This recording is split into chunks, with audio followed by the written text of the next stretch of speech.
Zemiaky. V obci Rudňany si malí osadníci vymysleli nebezpečnú letnú zábavku. Ohrozujú pri nej nielen seba, ale aj okolie. Obecní policajti preto v ruinách kultúrneho domu zasahujú takmer denne.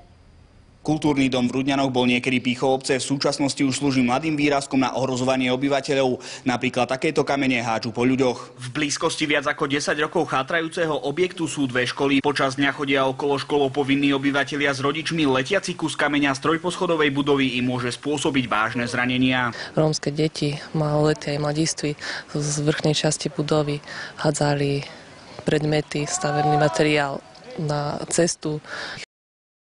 Polkilový predmet letiaci z niekoľkých metrov je pre stavbu ľudského tela samozrejme nebezpečný. Je zázrak, že doposiaľ nikoho netrafili. Vinníkov síce policajti chytili, no v postihu majú zviazané ruky. Poriešili sme ich iba dohovormi, alebo dohovorili sme sa s rodičmi, keďže jedná sa prevažne o maloleté osoby. Bombardovanie stavebným materiálom okolo idúcich nie je jediný problém tohto schátraného kultúráku. Za tie roky nevyužívania sa z neho stalo smetisko a verejné WC. Zápach z objektu cíti dosť ďaleko. Majiteľ tohto objektu dostal 3-krát výzvu, aby v prvom rade zabezpečil bezpečnosť a dal víziu, čo do budúcna s týmto objektom. Nákaza môže každý deň vzniknúť tam, lebo to skladovanie toho komunálneho odpadu len prinesie takúto chorobu.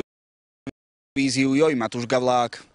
Na východnom a južnom Slovensku bude tento rok bohatá úroda zemiakov. Už to vedia aj v Ružomberku. V ostatných dňoch sa tam totiž rozmohli prevažne rómski podomoví predajcovia práve z týchto končín. Predávajú bez akýchkoľvek povolení, no všetci svorne tvrdia, že zemiaky neukradli. Ide údajne o prebytky z ich záhrad.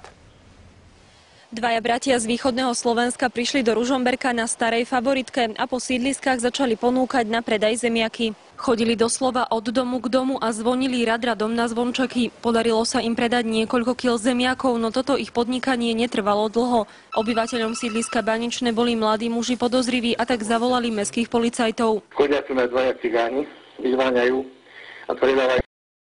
Nevidel som v živote, aby cigán predával zemiaky svoje, čo dopestoval. Uvedení predajcovia nevedeli preukázať, odkiaľ majú nadobudnuté zemiaky. Tvrdili, že je to ich nadúroda. Bola im udelená bloková pokuta a vec bola vyriešená na mieste. Podobný scenár sa zopakoval o niekoľko dní neskôr. Skupinka Rómov tentokrát z juhu Slovenska opäť ponúkala na predaj zemiaky a opäť bez potrebných povolení. Chcem týmto poďakovať všímavým občanom, že zavolajú na tiesňovú linku 159, lebo si myslím, že polícia môže fungovať len za spolupráci občanov. Ak máte aj vy záhradu a urodí sa vám v nej viac ovocia či zeleniny a jej predajom by ste si chceli trochu prilepšiť, určite si najskôr naštudujte, čo všetko na to potrebujete. Vyhnete sa tak zbytočným problémom a vysokým pokutám. Pre televíziu Joj, Veronika Daubnerová.